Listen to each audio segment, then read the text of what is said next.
Nah, ini tidak ada yang rahasia ya teman-teman resepnya. Tadi teman-teman lihat semua apa saja resepnya yang saya masukkan. Kena kaki. Assalamualaikum teman-teman. Kali ini kita akan memasak rendang dengan resep turun-temurun dari nenek moyang. Kebetulan ini ada daging 5 kilo sudah disiapkan. Tinggal kita masak rendangnya.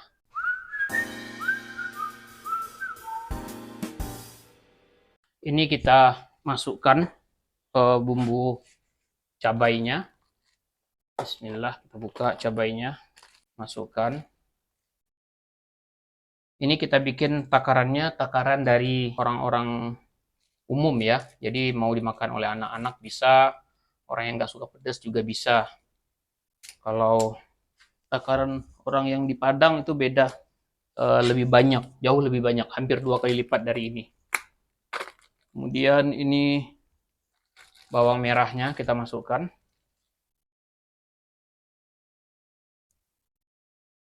Jahe ini ya, cium dulu. Ya, ini jahe. Bawang putih. Kemudian kita masukkan lengkuas. Ini sudah digiling, cuman kita tidak menggunakan resep dari tukang bumbu. Kalau tukang bumbu biasanya kita tinggal bilang mau masak rendang sekian kilo dibikinkan. Nah, tapi kita nggak bikin kayak gitu, kita tetap beli satuan. Ini bumbu-bumbu basah udah masuk. Selanjutnya kita masukkan bumbu-bumbu daun-daun. Ini daun kari, kemudian daun jeruk, Bismillahirrahmanirrahim. Ini daun apa namanya ini? Daun salam, Bismillahirrahmanirrahim. Kemudian ini serai. Kemudian ini daun kunyit, kayu manis atau kulit manis. Ini cengkeh, ini kapulaga atau gardamon. Ini pala yang tadi sudah kita giling.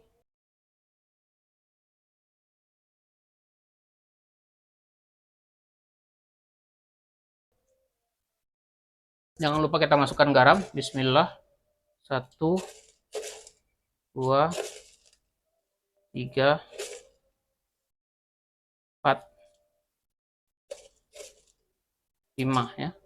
Bumbu-bumbu sudah masuk semua. Kita akan lanjutkan dengan proses mengacui namanya, atau membuat bumbu itu meresap ke dalam daging. Apinya tidak boleh terlalu besar. Kita mulai. Kita akan mengacui sampai kandungan air dari dagingnya ini berkurang. Ini kelihatan airnya jadi banyak. Air ini bukan ditambahkan ya, tapi ini air dari daging. Juice-nya itu loh. Cairan dari daging itu sendiri yang keluar ketika dipanaskan dalam proses mengacui ini. Nah, ini harus dijaga jangan sampai lengket di bawah, jadi harus sering dibalik, diaduk-aduk begini. Kacau-kacau namanya ya kalau di kampung. Mengacau-ngacau. Nah, ini kita sudah 1 jam mengacui dan airnya sudah sangat berkurang. Kita istirahatkan sebentar sembari kita menyiapkan santannya. Inilah saatnya kita masukkan santan. Ini santan kental.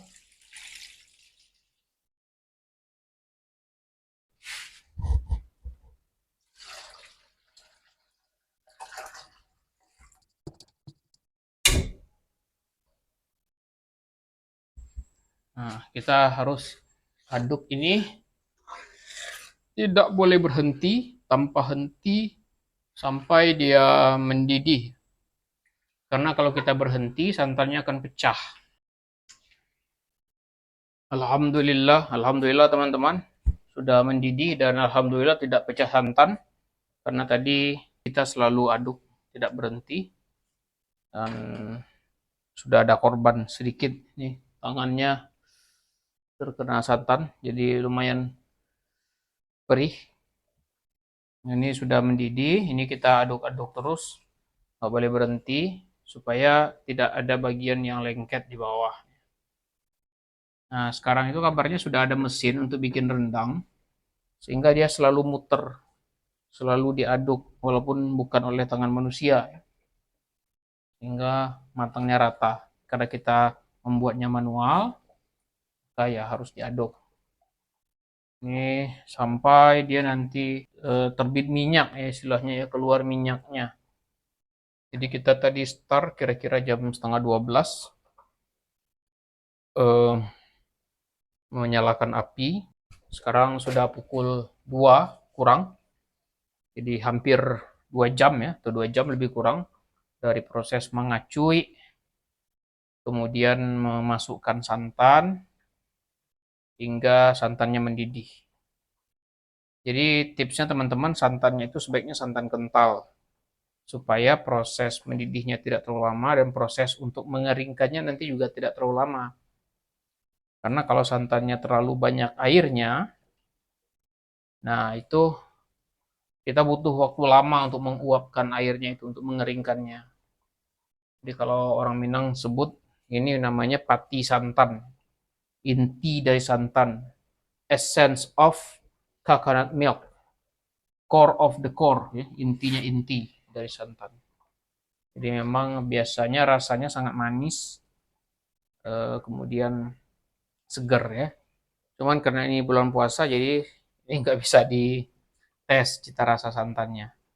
Cuman kita udah terbiasa jadi tahu berapa takaran untuk santannya, berapa takaran untuk eh, garamnya dan lain-lain. Walaupun tidak kita icip. Nah, ini tidak ada yang rahasia ya teman-teman resepnya. Tadi teman-teman lihat semua apa saja resepnya yang saya masukkan. Ada yang mungkin berbeda ya, mungkin di antara teman-teman ada yang, oh kami nggak kayak gitu, ya nggak apa-apa ya.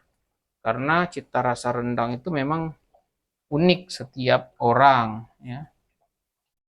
Bisa dibuat sesuai dengan cita rasa masing-masing dan juga cita rasa dari keluarga masing-masing.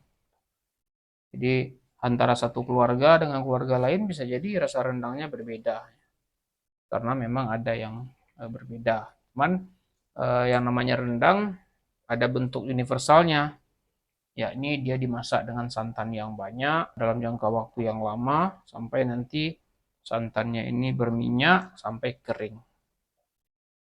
Yang disebut dengan marandang ya, memasak secara lambat. Ya, karena apalagi nanti kalau sudah terbit minyak, ya, ini sudah menjadi minyak, air minyaknya sudah keluar, maka kita masuk fase selanjutnya, namanya fase maunyai. Fase maunyai itu apinya harus kecil sekali dan selalu diaduk-aduk sampai dia kering. Itu yang lama, ya. Fase maunyai itu lama sekali. Kalau di cara pembuatan rendang yang paling tradisional, proses maunya itu nggak ada apinya, hanya menggunakan bara, karena masaknya masih pakai tungku kayu. Jadi diunyai itu hanya bara atau apinya kecil sekali ya, hanya sekedar api untuk menyalakan bara. Nah, cuman sekarang karena kita sudah di kota, kita sudah menggunakan kompor gas. Apa kelebihannya kalau menggunakan kompor gas? Salah satunya adalah kita dapat mengontrol api.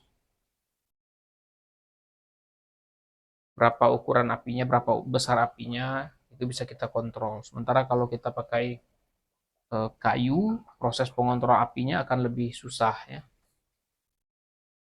Yang kedua panas. Nah, panasnya itu di bagian kaki ini panas sekali karena panasnya menyebar. Yang ketiga kalau kayu itu asap ya, asapnya nggak tahan. Nah, sekarang kita menggunakan ini eh, gas. Kata orang lebih enak yang tungku, tapi sebenarnya tergantung aja, tergantung bumbu juga. Lagi bumbu ini yang saya gunakan itu bumbu sudah turun-temurun dari nenek-nenek dan kata teman-teman sih enak. Nah, saya nggak berani janji macam-macam, tapi kata teman-teman yang pernah nyoba katanya enak. Walaupun resep nenek pun tetap saya modifikasi Misalnya tadi saya masukkan daun kari, itu nenek nggak ada ya. Daun kari itu tidak ada di rendang yang resep dari nenek. Kemudian misalnya tadi saya masukin gardamon, itu di resep nenek, resep iya, nggak ada gardamon ya, gardamunggu itu atau gardamon atau kapulaga. Jadi teman-teman mungkin lihat juga kalau resep-resep di internet mungkin ada yang pakai buah apa itu buah angkak, buah pekak ya, buah pekak. Nah, itu saya nggak pakai karena nenek nggak ngasih warisan itu. Ya, kemudian ketumbar misalnya kita nggak pakai juga, kemiri misalnya. Nah, itu macam-macam. Boleh aja orang pakai itu, boleh juga enggak gitu ya. Tergantung selera. Makanya saya selalu nggak mau, walaupun bahkan rendang saya sendiri kalau dibandingkan orang, misalnya lebih enak nggak rendang kamu sama rendangnya si itu. Saya nggak mau bilang yes or no ya. Saya hanya bilang selera. Kita nggak bisa paksa selera orang. Ya. Selera itu kebiasaan. Makanya ada rendang yang kadang menurut orang lain tidak enak, pas saya coba, saya suka. Gitu ya. Ada juga yang rendang menurut orang enak, pas saya coba biasa aja gitu ya. Itu soal selera. Dan namanya selera nggak ada aturannya kan. Siapa yang suka ya suka, siapa yang enggak ya enggak gitu.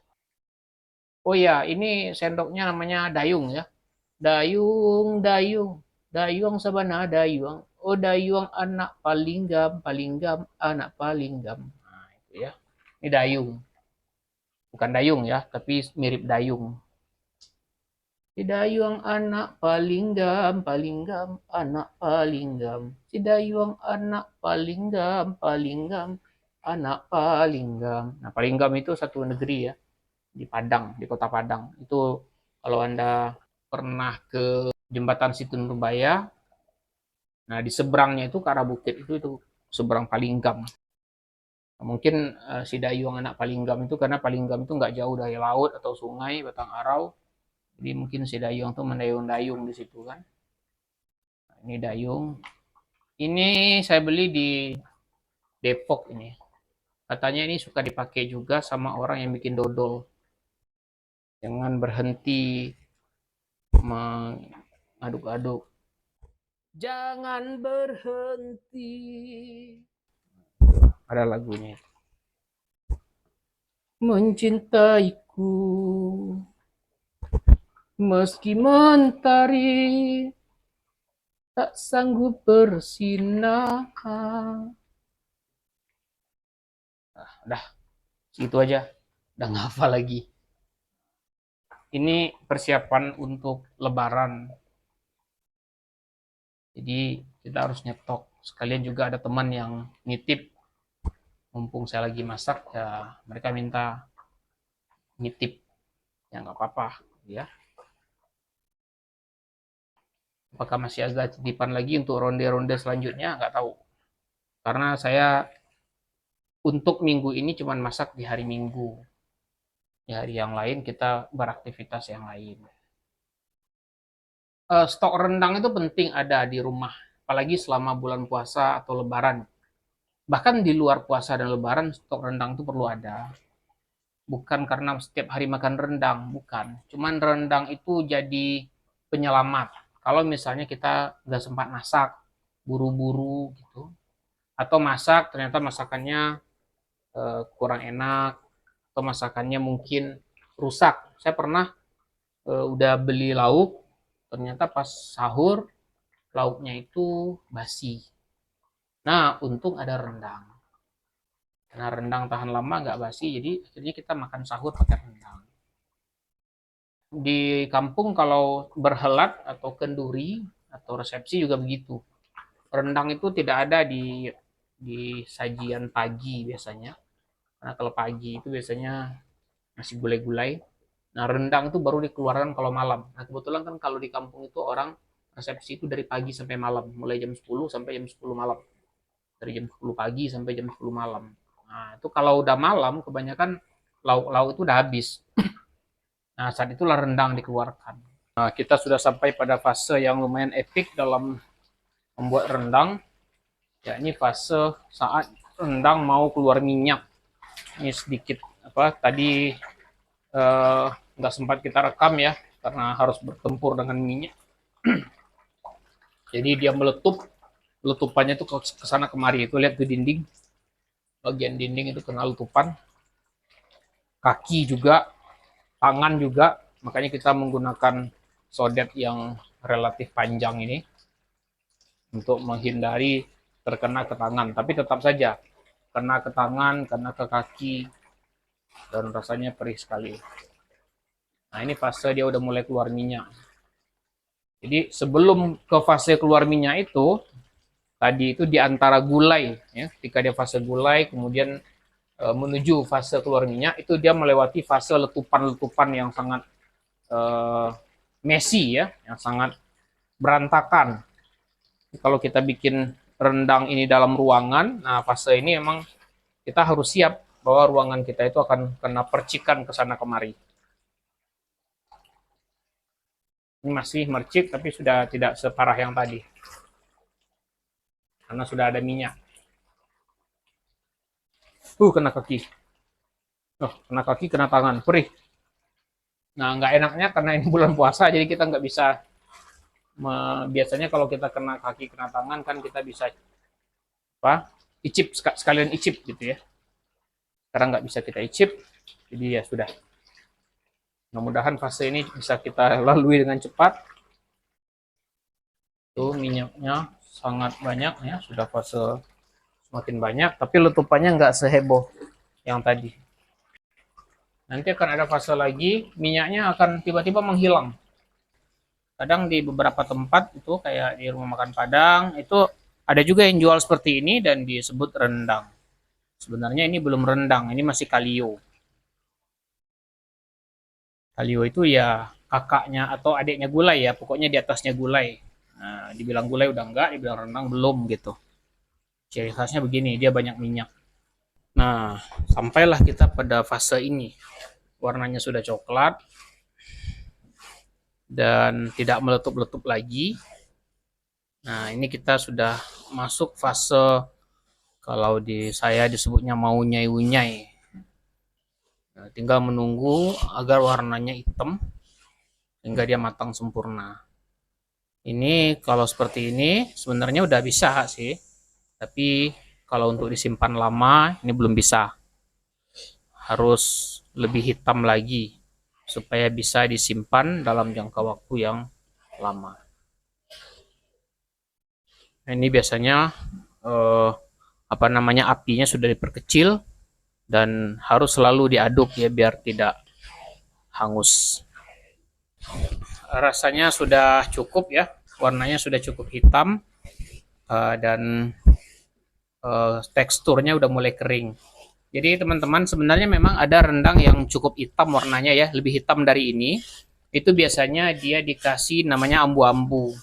Ambu-ambu itu terbuat dari kelapa yang digongseng atau disangrai lalu ditumbuk.